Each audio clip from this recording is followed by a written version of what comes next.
প্রিয় দর্শক, আপনারা দেখছেন বেঙ্গল রিপোর্ট। ৮ এবং ৯ জানুয়ারি সাধারণ ধর্মঘটের সমর্থনে সিপিএম সক্রিয়ভাবে প্রচারে নেমে পড়ল ময়দানে।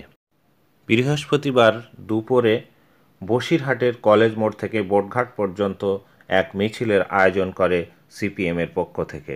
উপস্থিত ছিলেন বসিরহাট উত্তরের বিধায়ক রফিকুল ইসলাম, সোনালী দাস, রবীন সরকার, পলাশ সরকার সহ স্থানীয় বামপন্থী নেতৃবৃন্দ। প্রায় হাজারখানেক কর্মী সমর্থকের উপস্থিতি বামেদের মধ্যে ছিল প্রবল উৎসাহ এবং উদ্দীপনা। তাহলে কি বসিরহাটে ক্রমশ শক্তিশালী হচ্ছে একদা বামেদের পুরানো ঘাঁটি বসিরহাট? প্রশ্ন এলাকার মানুষের মধ্যে।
শ্রমিক মেহনতি মানুষের ঐক্য জিন্দাবাদ, খেটে খাওয়া মানুষের ঐক্য জিন্দাবাদ, শ্রমিক মেহনতি মানুষের ঐক্য জিন্দাবাদ।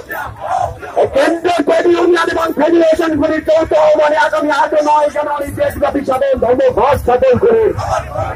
কেন্দ্র সরকারের জনবিরোধী নীতির প্রতিবাদে আগামী ৮ ও ৯ জানুয়ারি দেশব্যাপী সাধারণ ধর্মঘট স্থাপন করুন।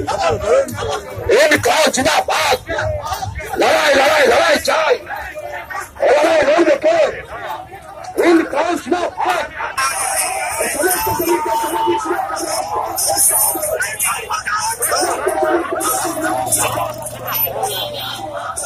Shamim Koyal, Bengal report, Basirhat. Press the bell icon on the YouTube app